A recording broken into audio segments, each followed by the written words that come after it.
What just happened in Riyadh could change the future of the Ukraine war and shake Europe's security to its core.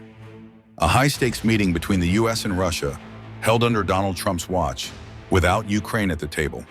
Why Saudi Arabia? What does this mean for the war? And most importantly, has Trump just started cutting a deal with Putin behind Ukraine's back? Let's break down the 5 key messages Trump sent to the world with these talks in Saudi Arabia. 1. Washington and Moscow are calling the shots, without Ukraine. For the first time since Russia invaded Ukraine, the US and Russia have officially agreed to appoint high-level negotiators to discuss Ukraine's future. But there's one glaring issue. Ukraine itself was nowhere in the room. This means that Trump and Putin are now deciding Ukraine's fate without Kyiv having a say. If that sounds like a betrayal, it is. The message? Trump isn't waiting for Ukraine to agree. He's ready to make a deal on his own terms.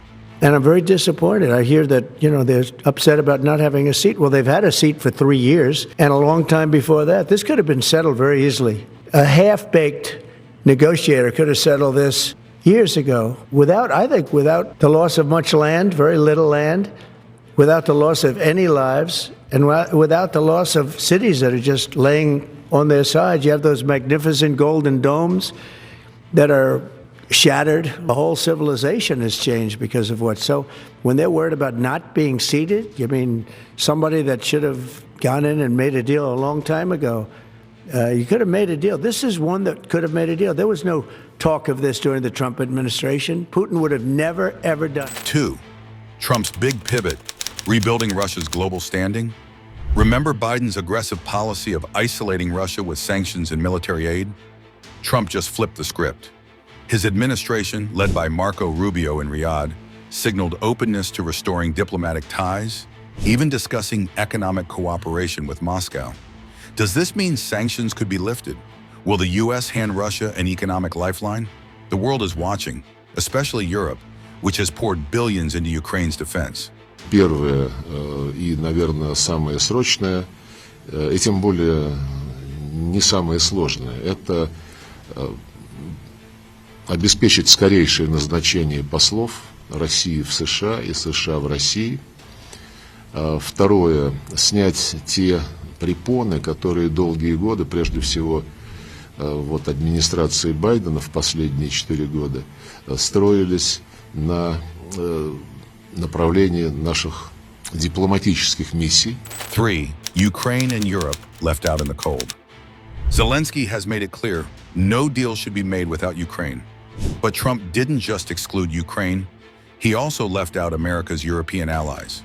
Europe has been the backbone of support for Ukraine, yet these talks prove that Trump sees the war as America's problem to solve on his own terms.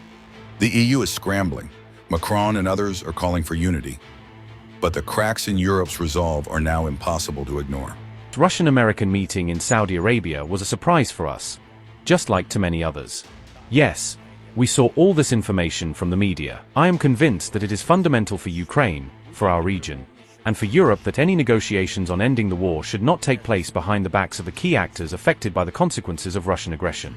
Ukraine is Europe in the broad sense, and the European Union, Turkey, and Britain should be involved in discussions and development of the necessary security guarantees together with America, which concern the fate of our part of the world. The war is going on in our part of the world, right next door. And for the war to end in a reliable and lasting peace, we need to avoid making any mistakes. This is only possible when the negotiations are fair and Ukraine, America, and the whole of Europe are represented at the table. 4. Trump-Putin power play. What's really on the table? Rubio laid out 3 major US priorities: restoring diplomatic staffing, re-exploring US-Russia economic ties, and forming a dedicated peace team. But Russia's demands? Much more aggressive. Putin wants an end to NATO expansion, a rollback of Western forces, and for Ukraine to abandon its NATO dreams. Is Trump willing to concede? If so, what does that mean for Eastern Europe's security?